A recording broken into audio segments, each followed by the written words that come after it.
هو الله الذي لا إله إلا هو الرحمن الرحيم الملك القدوس السلام المؤمن المهيمن العزيز الجبار المتكبر الخالق البارئ المصور الغفار القهار الوهاب الرزاق الفتاح العليم قابض الباسط الخافض الرافع المعز المذل السميع البصير الحكم العدل اللطيف الخبير الحليم الحفيظ المقيت السلام حفيظ المقيت السلام الحليم العليم الكبير الحفيظ المقيت حفيظ الجليل الكريم الرفيع العالي هو الله الذي لا إله إلا هو الرحمن الرحيم الملك القدوس السلام العزيز الأول الآخر الظاهر الباطن الوالي المتعالي البر الجليل سبحان ربك رب العزة عما يصفون وسلام على المرسلين والحمد لله رب العالمين وصلى الله وسلم على رسولنا محمد وعلى آله وأصحابه الكريم سبحان ربك رب العزة عما يصفون وسلام على المرسلين والحمد لله رب العالمين والسلام عليكم ورحمة الله وبركاته.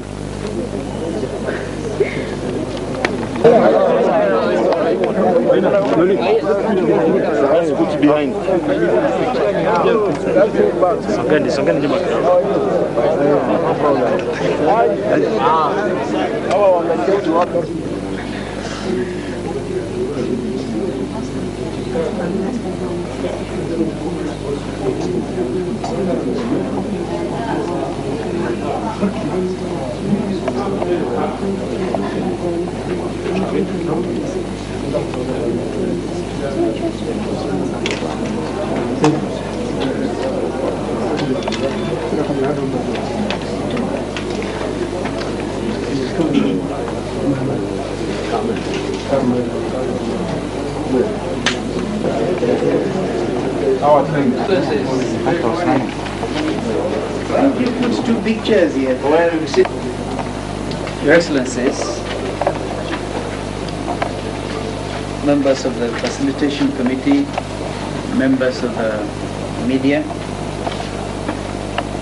I'm delighted you could find the time to join with me this morning for this press briefing. I wish to begin by reading a statement on behalf of the ministers who have been specifically tasked to deal with the Somali matter.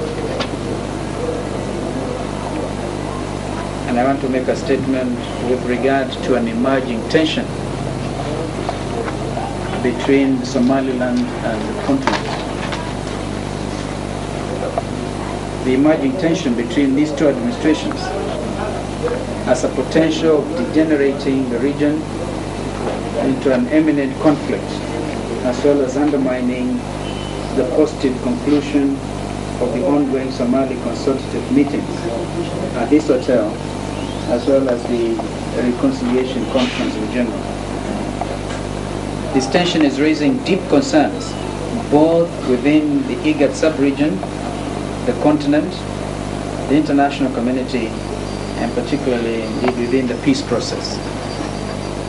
On behalf of the IGAD Ministerial Facilitation Committee, I would like to call upon both parties to exercise maximum restraint and shun from plunging the region into a conflict that is clearly avoidable.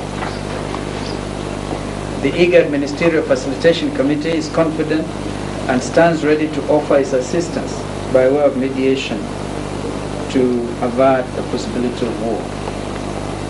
Similarly, I would like to call on the United Nations, the African Union, the European Union, the League of Arab States, and indeed the entire international community to use their good offices and prevail upon the two parties to refrain from any acts that would escalate into a fully-fledged conflict, which obviously would have the effect of derailing the ongoing consultative meetings and indeed the entire peace process.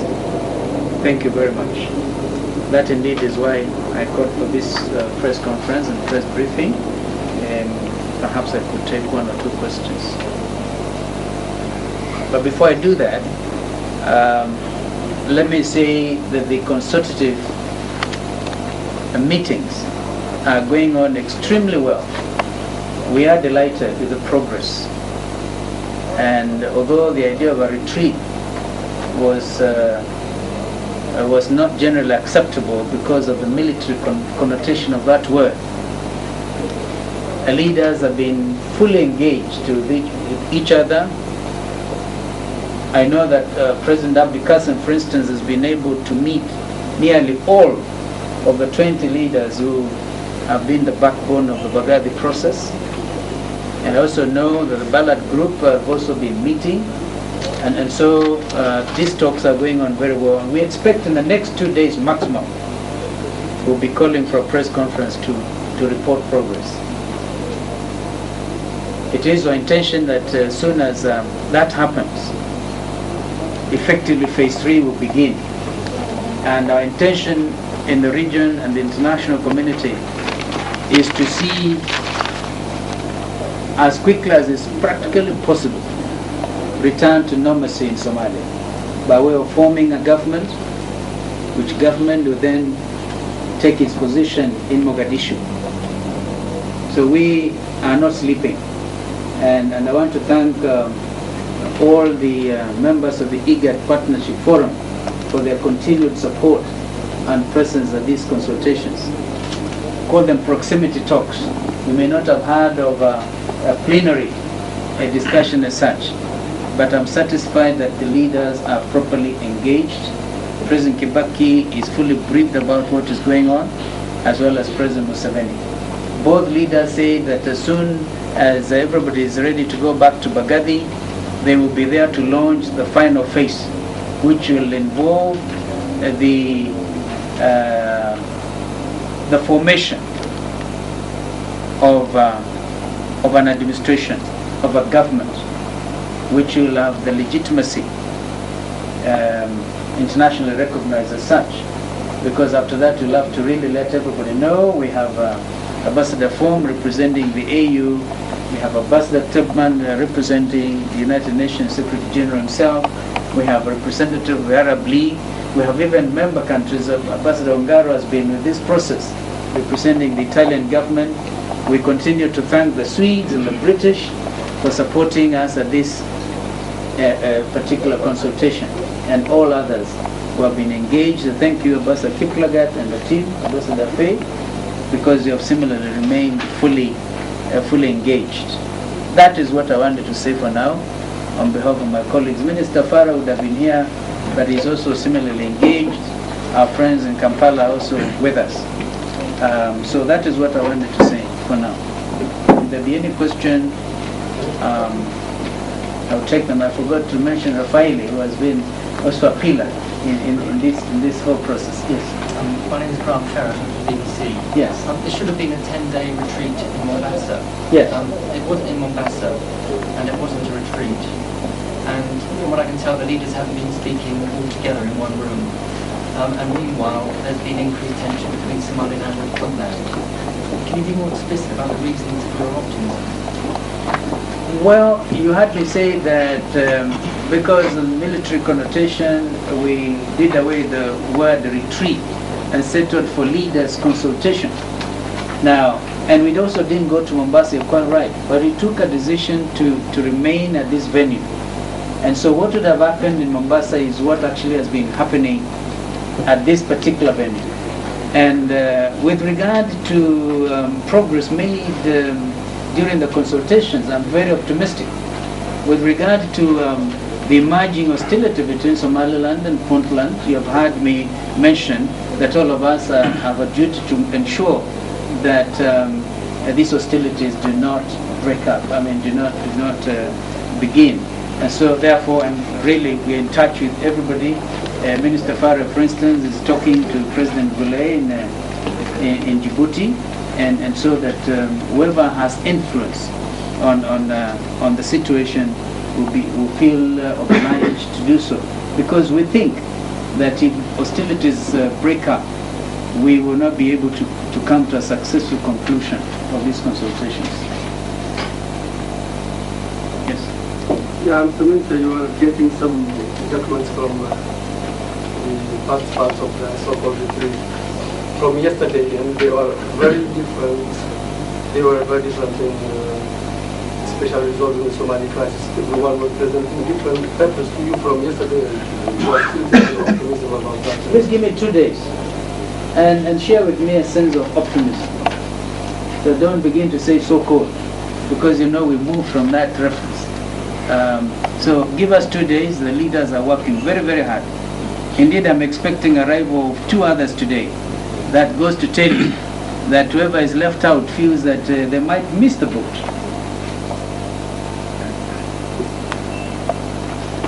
Thank you. Excuse me. Yeah. Yeah, from the BBC as well. I was wondering whether they could give us a few words in Swahili about the tension between Somaliland and Puntland. After this, Okay. ama niseme tu kwa kifupi kwamba zote twahisi kwamba tusipohakikisha kwamba hali ya uhasama haitokei baina ya Puntland na Somaliland, huenda juhudi ambazo tumezindisha katika kikao hiki zikakosa kupata mafanikio. Kwa hivyo umesikia nikisema kwamba yule ambaye anaweza, yeyote yule ambaye kana uwezo wa kuhakikisha kwamba uhasama utokei, achukue pahala pake na kuhakikisha kwamba hawa ndugu wapigane, kwa sababu mapigano yakitokea bila shaka hatutapata mafanikio katika kikao hiki. Na kwa hivi sasa tumepiga hatua kali kubwa sana, kwa sababu viongozi wenyewe wamekuwa wakizungumza baina yao, na natarajia kwamba baada ya siku 2 tunaweza tukatangaza matukio ambayo pengine yatakuwa ya kuridhisha. Another question? Main cause between Somalia and Puntland the same one that has been from before, or Sorry, I'm not getting it. the tension that's recurring now, is it the same one that has been over the years, or there's something else? Well, we don't want to comment on the details. In fact, the object of this media briefing is precisely to try to avoid the details, because we don't even want to apportion blame. What we are saying is this should not occur. And we are speaking with one voice as a region, as the international community, because it will have the effect of effectively derailing what is actually going on so wonderfully. Thank you.